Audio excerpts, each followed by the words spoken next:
What's up, everybody? Welcome to the Early Edge NFL Kickoff Show, brought to you by BetMGM, the sportsbook born in Vegas. Will Brinson, along with Sia Nejad, Danny Brasco, and Ken's Brooks, breaking down what would not have been called a scorcher 2 weeks into the season, and yet is actually a pretty exciting game. Bengals at Giants.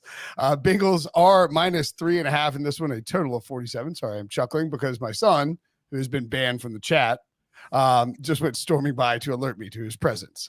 What's up, everybody? How we doing? Rocky start to the day, man. Public sides and overs going crazy. Brinson knows I'm a notable under better, and a lot of them getting clobbered right in front of my face. So hopefully can bounce back strong to end the night. But I do like this matchup in Sunday Night Football. I think we have an interesting side where the Bengals are certainly not as bad as 1-4. And I don't know if the Giants are even as good as 2-3. So we'll see where the evening out happens. I think it's an interesting SNF matchup. Kens, see ya. I'm feeling pretty good. I had a very solid college football Saturday yesterday. I've been keeping track with Danny Canal on our CBS Sports HQ college football pregame show. So had a healthy above 500 day that adds on to a healthy above 500 record on the season. So hoping to bring some of that into some NFL today. Well, I'm doing pretty well. I didn't have a ton of bets today, but I'm 2-0 so far. One of my two bets I put out on the Early Edge Monday morning on the morning show. It was Detroit -3. I thought the line was hilarious because I think the Cowboys are hilarious. So that one coming in swimmingly. I hit the other one that I had earlier today as well. And then I've got a prop for tonight, all of which were put on SportsLine well before the game started. So let's try to go 3-0. I think there's like a non-zero chance that Mike McCarthy gets fired this week. Agree. Very possible. I mean, You really think? Yeah, I mean, I've been doing this for a long time, and so I've seen. I mean, everybody's seen it. What's that? Said I have not. So you No. I'm saying I've been covering just the NFL specifically. Yeah, no, I know. But it's like you kind of get a feel for what the Jerry Jones reaction shots mean, and he's starting to look, and I think too, and we'll get to the game in a second, but I just think he's starting to look like, man, Dan Quinn is crushing it in Washington. This defense is trash now. It was trash before he got here. And, Dak is, so I think there's a non-zero chance it happens this week. And Brinson, I think the worst part is that you add Parsons and Lawrence back. I don't know. That's not the solve. They're still broken. So I agree. Yeah. It might have to come from higher up to start fixing some of the Dallas problems. Indeed. Good news for the Giants, though. Distract people away from any issues that they have. Maybe they have no issues. They might win tonight. What do we think, Sia? This game, Giants +3.5 at home, total 47.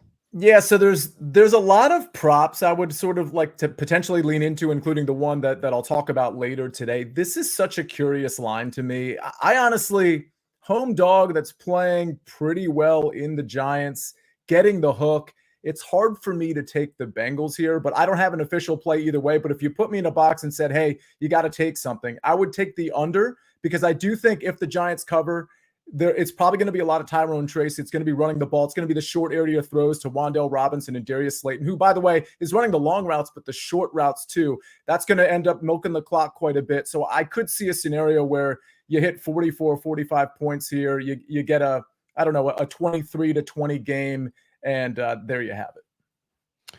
Danny, thoughts on side or total? I don't want to spoil anything, but. Well, you guys know what type of a total bettor I am. I won't spoil it quite yet. I'll tease it. But just quick to the chat, we were talking about fired head coaches, and I didn't think Doug Peterson was going to make it on the plane back home after that Jaguars performance. I see Tasha in the comments says Doug Peterson fired. I don't know if that's confirmed or not, but I went to go see him. That could certainly be the first coach on the hot seat that's been the seat got too hot. He's gone. I don't see anything on that. That would getting fired on in between your first and second leg of a London trip would be a new one. They got to go back. They got to go back there and remind me to set my alarm to 12 p.m. and not 9:30 a.m. for next Sunday's game, Patriots Jaguars. I will not be waking up for that. In any case, for tonight's game, teams on the hot seat. My Giants. After the Vikings performance in week 1, I was like, here we go again, right? All the moves in the offseason, all the hard knocks, patting on the back of the show. Good move. I disagreed with every move they made, and I was ready to call call the clown show totally, at play in the Giants. But they look to have turned it around slightly over the last 3 weeks. Even in a loss against the Cowboys, they were competitive. They beat the Seahawks. They beat the Browns.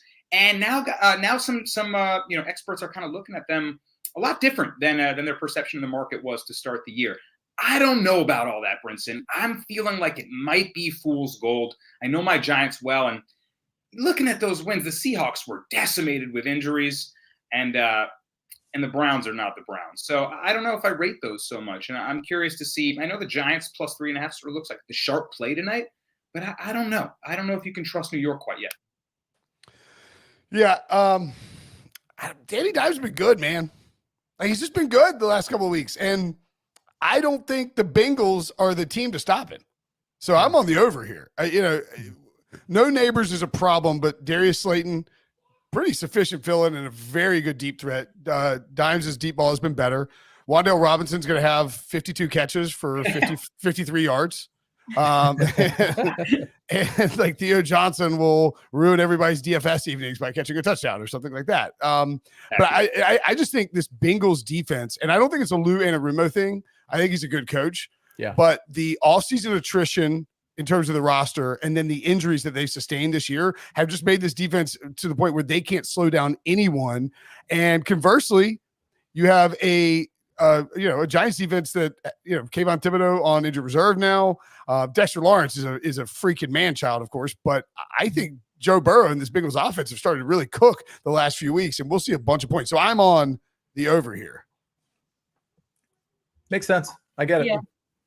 I feel like I look at we can talk about the model stuff too. And sometimes I'm just trying to be the voice of the model, not necessarily my, personal opinion here. But my job is here to explain why, we would have the Giants covering, why we would have the over in this game. And I think it's because this Bengals defense, as you were mentioning, Brinson, like they're just not stopping anybody. I mean, obviously Baltimore is Baltimore and Washington is Washington, but they still allowed 41 and 38 to those teams. And then 24 to Carolina. And if Carolina had kicked a field goal on an early drive, instead of failing fourth down, but we don't have to talk about that, it probably would have been more points as well. So even their run D has just been terrible. And it's hard to root for them, I think, is why we have some value on the Giants and the way that Jones has been playing. 257 yards, 2 touchdowns, 0 interceptions last week against Seattle without Malik Neighbors. And I think that without Malik Neighbors is a very large part, an important part of this, seeing that they can have success without him. So I think that's where the optimism comes for the Giants side.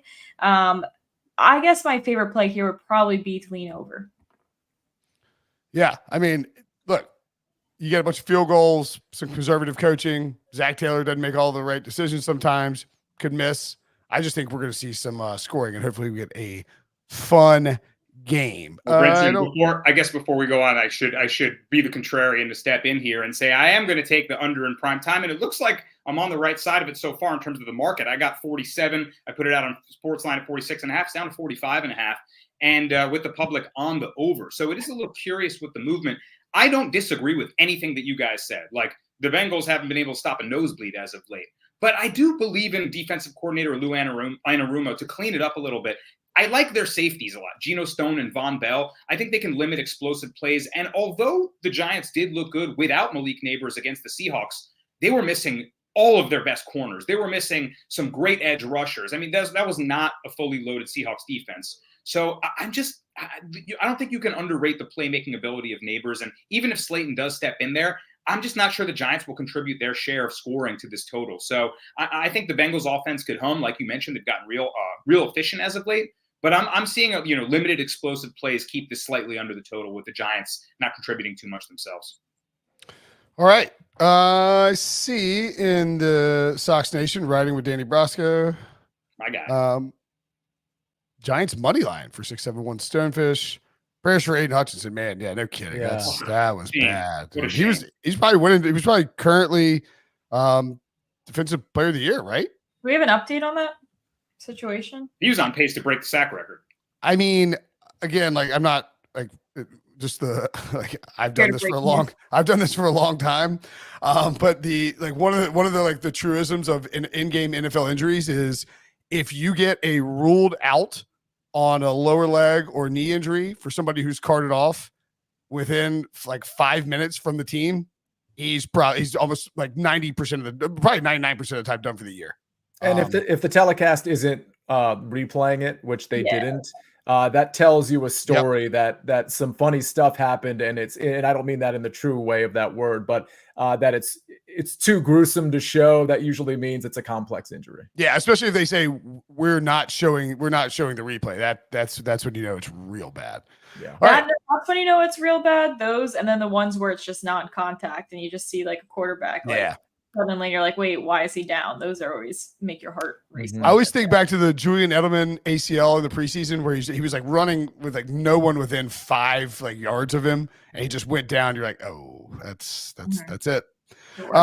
Do we inactives? Oh, lovely, Harry. Thank you. Jermaine Burton for the Bengals, Lawrence Guy, Cedric Johnson, Tanner McLaughlin, Andrew Stauber, and Jay Tufel. Malik Neighbors for the Giants. Tommy Cutlets. Evan Singletary also out of this game. Yes, Kins? Damn it. Not Tommy. Tommy Cutlets. He can get in there. He's emergency third quarterback. So, yeah, I mean, clearly for the Giants, skill position guys, but Tyrone Tracy, capable of stepping in. And, you know, we have, as we mentioned, Darius Slayton, even though, look, Malik Neighbors is probably a top 10 wide receiver out of the box. So it's not easy filling in. But it does, Sia, offer some value potentially with Neighbors out and Slayton in, right? It does. I mean, Slayton's a guy we liked last week as well. I mean, this is a situation where Slayton's usually seen as a guy that's kind of a downfield threat, even with Neighbors, whether Neighbors is playing or not. That's sort of what we consider Slayton to be. But what I really liked about last week, where I believe, 8 for 11 for 122 and a touchdown, he was running the short, the intermediate, and the long routes. And for the record, I thought I actually watched pretty much every play every route he ran where he was a target. I was really impressed with the route running, especially in the short area. So I really don't think it's just Wan'Dale Robinson in the short area. I think we're going to see a lot of Darius Slayton in just like the quick slant type stuff. But I also think he's going to get down the field. We know that because his air yards share was monstrous last week. So long story short, I really like his number. I put it on SportsLine at 48.5. It's 50.5 in some places, up to 52.5. I'd probably stop at 52.5 in terms of taking the over. But I think there's value on Slayton. Listen, this is likely a negative or neutral game script. We'll see how successful Tyrone Tracy is. But I think it's Darius Slayton and it's Wan'Dale Robinson and pretty much no one else. Maybe 1 or 2 deep shots to Jalen Hyatt, maybe 1 or 2 shots to Theo Johnson, and that's a wrap. It's really those 2 guys. And I'd say the same on the Bengals side. It's really a condensed target tree. That makes me want to take overs on a lot of these receivers. Oh, he's muted. He is muted. Sorry, I guess I'm flustered. I don't know what's going on. I'll blame the cord I was having trouble finding before the show. Danny, in terms of player props, what are you on? Yeah, I'm going to fade the Giants here. This is the theme of my bets tonight. I think hedge happiness, Danny. Hedge happiness. Exactly. Honestly, this is not even hedging my happiness. I root for Giants losses because I don't believe in the direction of the franchise and I want a higher draft pick. So that's kind of how I see it. When my friends are like, again, Danny, you're betting against us? I'm doing it for the greater good, guys. I'm going to go under Daniel Jones passing yards at 214.5 here.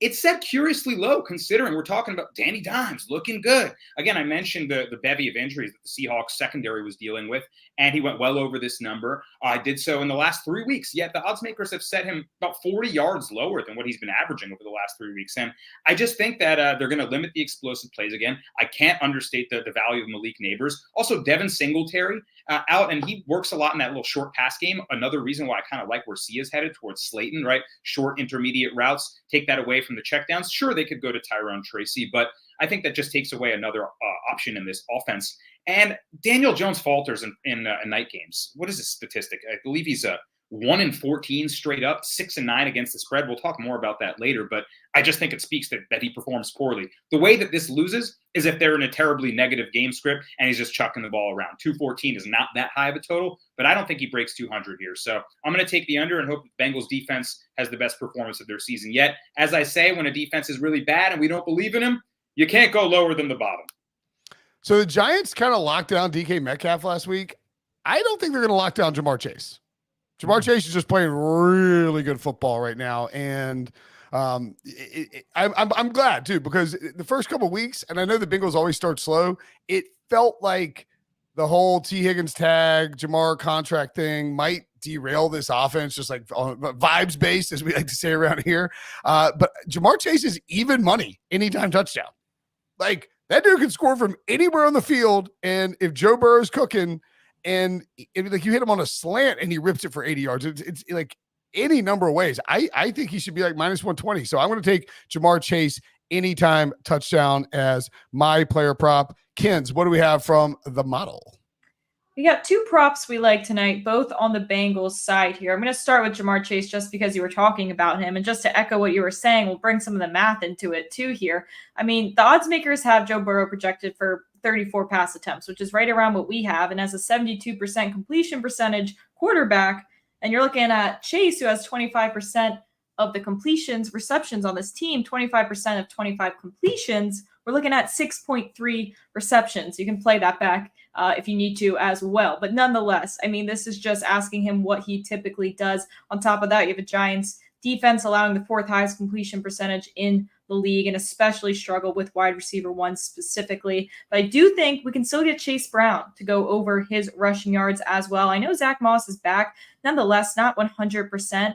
And we have him going over his yards despite going under his attempts, which is always a good sign that we just have him as a productive running back. And even if we get to the attempts of the odds makers think that means we should certainly be cruising over this number. So a good mismatch there in our favor. But Brown overall career 5.5 yards per carry runner. And this line really priced like he's 4.5 yards per carry running back. So I think the Giants defense, it's a hit or a miss at the end of the day. So I'm willing to bet on Brown here at a low total. All right, dig it. Chase Brown, explosive player. I like Chase Brown tonight. I'm going to sprinkle an anytime touchdown. I think he could, like Ken said, he's got that explosive ability. And Giants without Kayvon Thibodeau are weakened on the front line there. So I think he could get his big shots tonight. I like that. Ken's on a heater. I don't know about all that for the NFL. College football has been going pretty well. But I will say, and when we get to it, the anytime touchdown model props have been out of this world. I think we went 3 for 3 on Thursday Night Football. I wasn't there for it, but I believe you guys used them. But still, if you hit one of those 3, we're always making sure you're profiting if you go at least 1 for 2. So those have been pretty good to the team. Nick W. asks, I have a 237-1, I assume parlay, riding on Bengals minus 3.5 and Bills minus 2.5. Should I write it out? I mean, I don't know what the cash out number is, but probably did. By the way, the Cowboys, the Lions still not finished. Get out of here! What is going on? Nick, tune into tomorrow's show, and I'll tell you before Monday Night Football starts what you should do with that Bills minus 2.5 leg. I had a Drake London. It was a five player. My dad called me. He was like, asking me how to bet Commanders Ravens today for some reason. I was like, I don't know, like pick a side or total. He's like, I was like, do you want an anytime touchdown parlay too, Dad? He was like, what's that? So I gave him when I put it in too. But I'd hit 3 of 5 legs and needed CeeDee Lamb and Jamar Chase to cash it. And when Dak threw that interception that almost got housed right at the end, I like panic pull. And I was like trying to get ready for the show. I panic pulled the cash out button at 2-1 because I was worried they were going to pull Dak for Cooper Rush, which it looks like they did. Yeah. So good for me. Anywho, I don't know where I got off on that tangent. Sorry. If you like Chase, Bet Rivers has 79 plus at even money. Not bad. T. Higgins over under 56.5 yards. Thoughts, guys? I like T. Higgins a lot today. I like both Jamar Chase and T. Higgins. In fact, my ladder play is T. Higgins, but it's not an exciting ladder play because typically I like a guy where his line is set somewhere in the low 40s or even mid 30s, maybe high 20s that can sort of get a long shot and we can get to 70 plus, 80 plus at like some insane number like plus 600. You can't really do that with T. Higgins. But he actually is my ladder play of the day. 60 plus is minus 105. I'm more interested in 70 plus at plus 155 and 80 plus at plus 240. The other player I'll just mention, this isn't so much a ladder as it is hitting one rung of the ladder, like way down at a plus 600. It's Jalen Hyatt. He really doesn't catch a lot of passes, but he does have that role of being downfield against the Bengals. secondary that gives up a lot of big plays. So I think with respect to Jalen Hyatt, if you just made one play on the ladder of 50+ yards, he could potentially do that in one catch. It's plus 600, maybe a little sprinkle worth there on Jalen Hyatt. I dig it. Just scrolling through the Four chat. verticals, Sia. I remember last season when me and my Giants fan friends were just clinging on to whatever hope we had. We thought Jalen Hyatt was the future after a couple 4 verticals routes. So you only need one, man. I like that sprinkle. Well, I mean, here's the thing. Like Darius Slayton and Darius Slayton and Wan'Dale Robinson are threats in the short and mid area. And you could see a safety just kind of getting lost and going to them. And all of a sudden, Jalen Hyatt's running a go route and he beats his man. And that's all you need at that point. It's kind of asking for a lot, but is a Daniel Jones quality throw downfield. And it's like a 65-yard bomb to the house. So that's why Hyatt's the type of player. While I don't want to play all the rungs of his ladder, I may as well just hit that bomb that I think he could hit at plus 600. Somebody in the chat wants to know why Sia has a golf picture in his background. He's like, we need a football picture for Sunday Night Football. Well, like, one, there's a huge football picture right behind him, and two, what do you think? Sia's out here rotating for like this these isn't Mike McClure who has his helmets that he changes every single every segment. It's a quality idea for me to rotate stuff in, but I cap golf about as much as I cap football, and golf's a year-round sport for me to cap. So having a golf picture up there, for the record, that's kind of 2 pictures in one with Santana Moss, number 89, because he's holding up the 21 for Sean Taylor. So that's a multifaceted football picture, 2 for 1, if you will. I was just going to say, put some respect on Sia's Sean Taylor related memorabilia. That stuff is elite. Wan'Dale Robinson over 5.5 receptions. Thoughts on that from Urban Sidewalk? Sure. I like the touchdown prop. We'll get to that.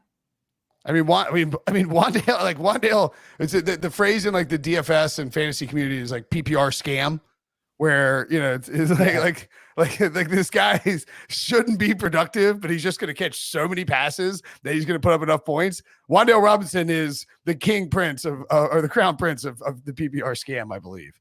He's like I don't want to compare him to Zay Flowers specifically, but it's going to be a similar situation where he's just targeted so quickly with short passes. And we saw Zay Flowers have a phenomenal game. Not score a touchdown, but still had a phenomenal game against the Bengals. So for what that's worth. Okay. I don't see it. Greg Joseph over 1.5 field goals made.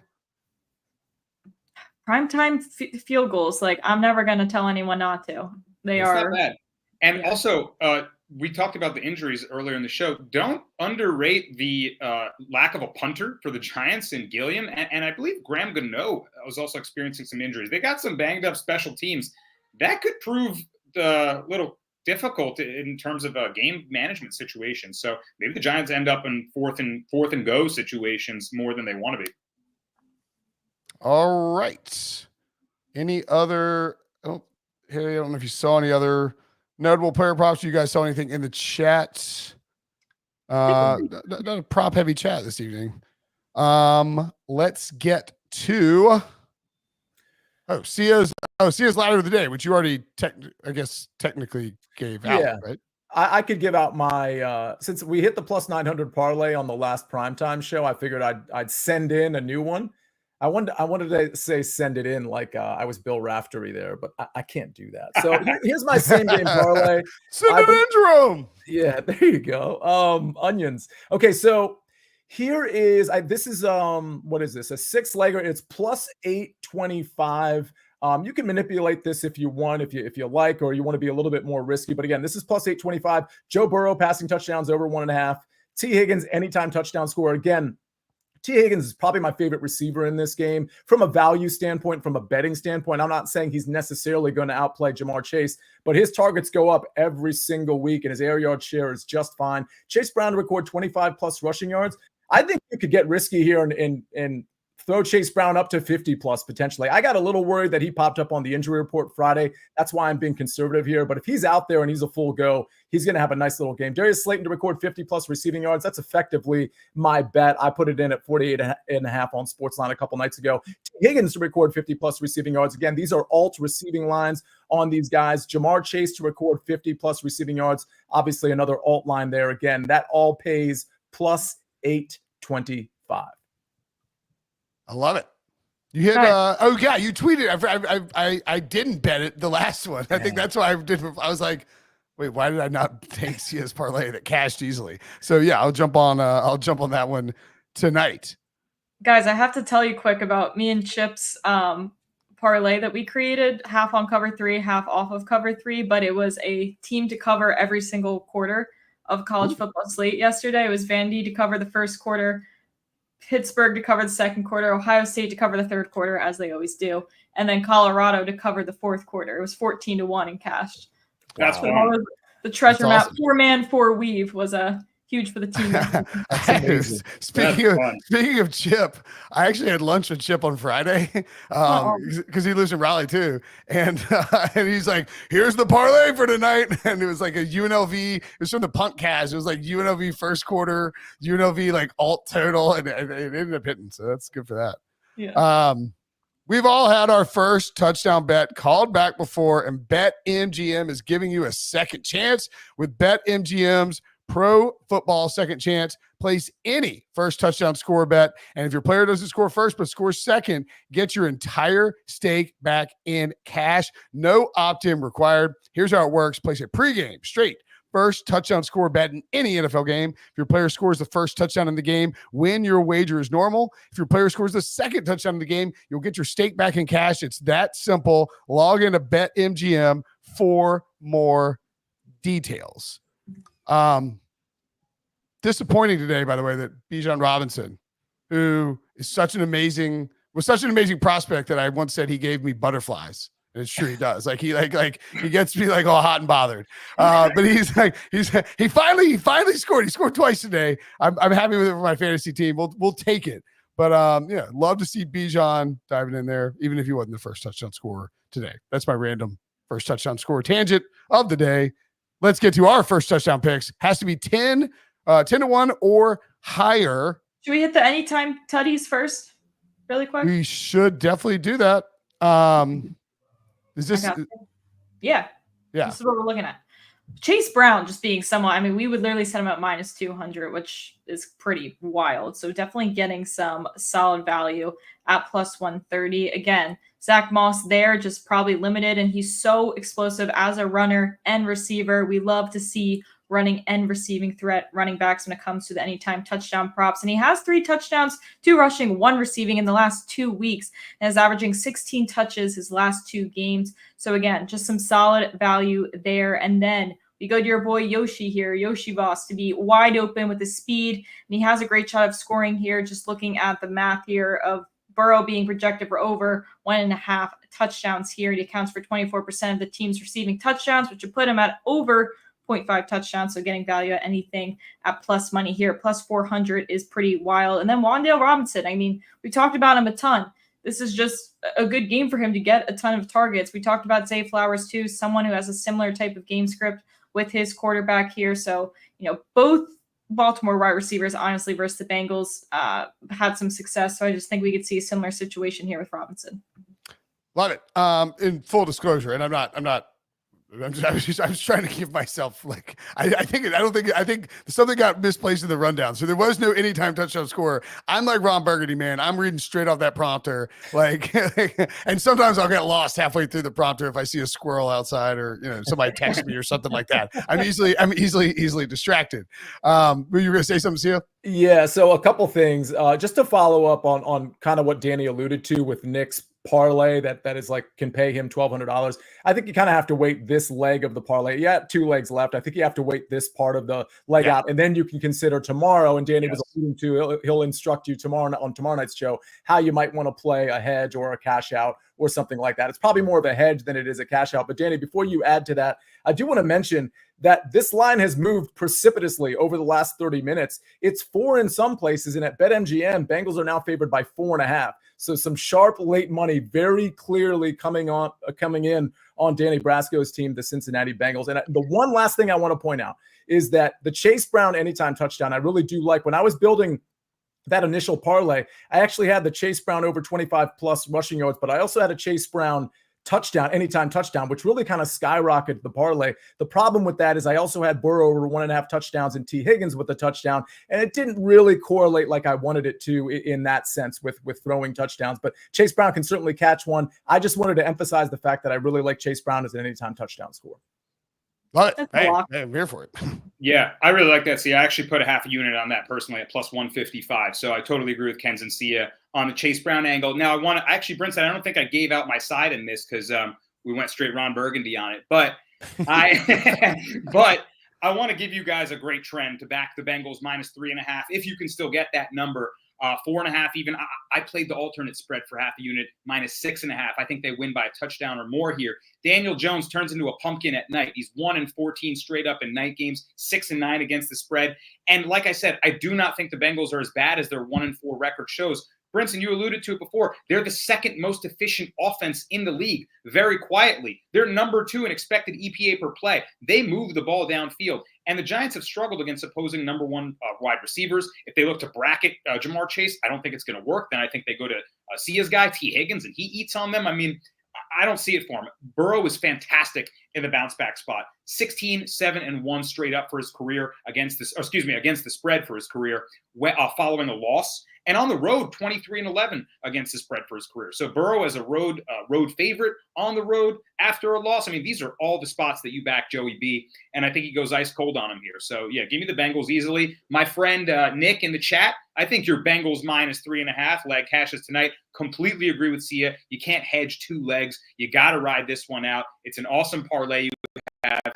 And then in terms of cash out, should I cash out? Should I cash out is always the discussion. I say never cash out. Hedge if you'd like. The sports books are almost always going to offer you less than you can make if you do the hedge math and you're able to put some money down and make maximum profit. So always look to hedge instead of cashing out because it's like deal or no deal, right? The banker, if you ever watch that show, the banker always gives you a raw deal. Do your own hedge math. Pull out the hedge calculator. Hit up a SportsLine analyst. We'll help you out. And Nick, I hope you cash that parlay because that's fantastic, man. Let's go Bengals. I was going to say I'm actually more of a fan of Gold Case. Do you remember that from 30 Rock that Kenneth came up with? The problem is it's like you have to guess which case is filled with gold, but the girl can't hold it up. So she's like falling over. And the guy's like, that one. They lose like $10 million in the first minute. Also notable, Joey Burr's Kroger fresh fit upon arrival. I think this is important. Joe Burrow's outfit that he wears to a game tells us a lot about Joe Burrow's mentality heading into a game. One, I would know. Look at this. Well, it's a looks like maybe a leather. It's like a black T-shirt. It's all black, but with like some orange crosses on it and an orange leather handbag. It also looks to me like he's sort of going back or away from the frosted tip look. Yeah. That's big. That's huge. Frosted tip Burrow's a problem. The Macaulay Culkin look has been an issue for him all season. Yeah, he's a problem there. Yeah. But this Joe Burrow is going to cover that 3.5. Think about our guy Jackson Dart. Frosted tips are not. They're super cool until you're losing football games, and then you just look like a doofus. Did Ole Miss lose last night? I can't remember. They lost, didn't they? They did. And actually, right before I went on tough vacation, scene for the Rebs. A tough scene for them. Right when I got back from vacation, I immediately jumped in the chat and I was watching Early Edge with Sia hosting, and I think Mike McClure and Chip figured out a way to weave the needle through, and Chip got his Ole Miss first half and Mike got his LSU second half. I tailed all that. I even hit the live under. So good stuff on McClure and Chip and Sia on that show. You guys got to be watching every day. It was amazing. They both committed to threading the needle on the show, and it hit. It was pretty great. I love it.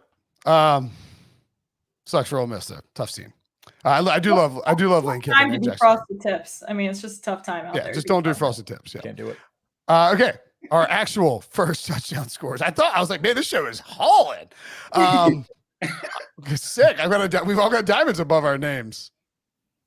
Definitely deserve mine. Wait, I haven't earned a diamond yet. No, I haven't either.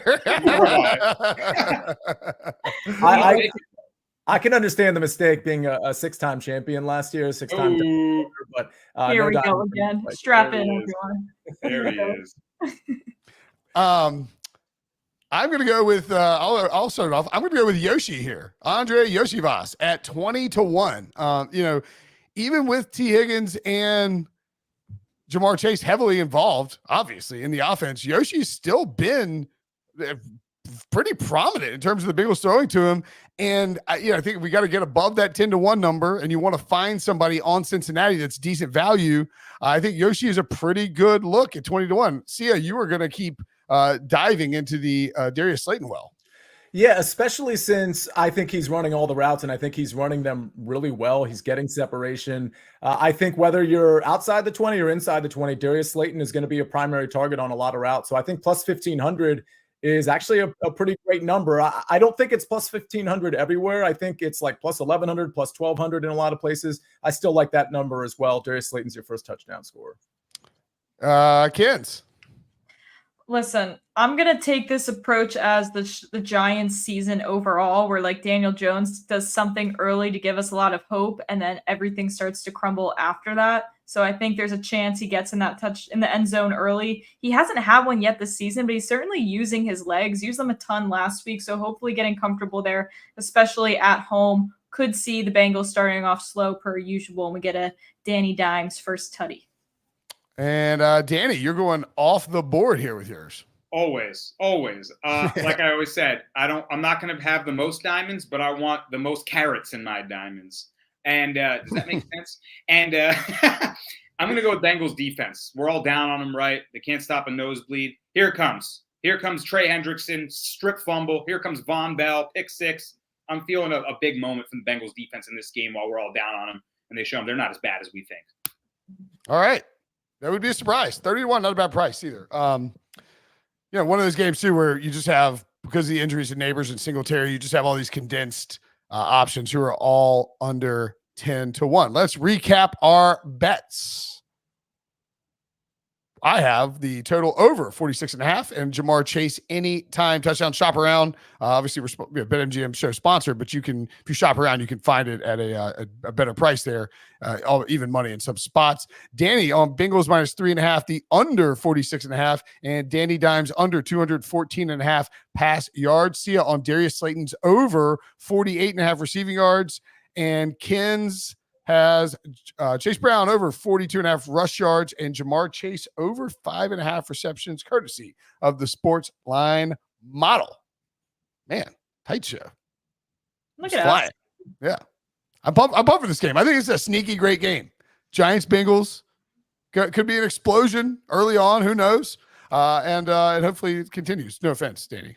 It does seem like on paper it's the sharps versus squares game. You see Giants plus 3.5, and it seems like a lot of smart analysts are taking that. I get it. You look at the hook there. A lot of the time that hook is either bait for the pros to take the sharp play, like I did with the Saints, who got dropped 52 on them. Ken Scorigami, I saw you put in the chat. They were like winning 27-24. Then they're lost. It was crazy. So, got too sharp on that one. But a lot of the time I think it's trying to push you off the favorite, right? I recall a number of times last season where you're trying to push the smart guys off the favorite. It's not going to happen in this spot, as you see the market respecting the public money as well. Maybe it's not just Joe Schmo's betting it. It's guys like me, hopefully, that are moving the line to 4.5, like Sia mentioned. So I think we're on the right side with Bengals. I think they get it done here, but it is an interesting kind of pros versus Joe's game. All right.